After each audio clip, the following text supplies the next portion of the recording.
ঠিক আছে। আচ্ছা, আজকে এই গীতাঞ্জলি পরিবার কি হচ্ছে মূলত? আজ গীতাঞ্জলি পরিবারের এক আনন্দ উৎসব। গীতাঞ্জলি পরিবার অঙ্কনশ্রী রত্ন অন্বেষণের আয়োজন করেছিল।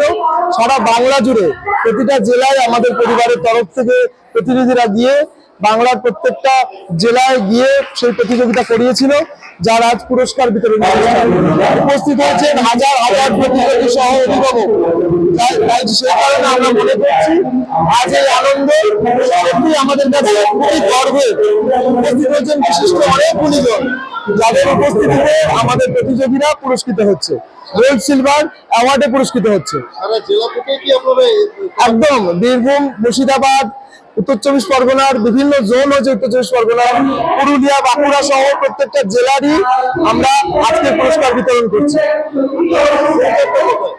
আমাদের মূল হেড অফিস হাতিকান্দা, মরচাগুড়ি, নদিয়া।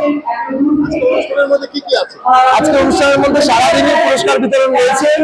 তার সাথে রয়েছে ছোটদের আকর্ষণীয় দিদি নাম্বার 1 খ্যাত বরুণ কুমার ছিলেন কথা বলা পুতুলের টকিং শো নিয়ে।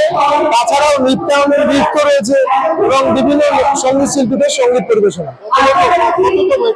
এটা 4র্থ বর্ষ অঙ্কনশ্রী রত্ন অন্বেষণে, আর গীতাঞ্জলি পরিবারের বার্ষিক সমাবর্তনে এটা 8ম বর্ষ। আমাদের সংস্থার বয়স এবার 11 বছর।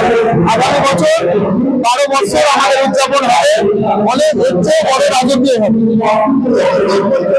আমার নাম রাজবিয়োগী, গীতাঞ্জলি পরিবারের প্রধান কর্মকর্তা এবং ধন্যবাদ সকলকে।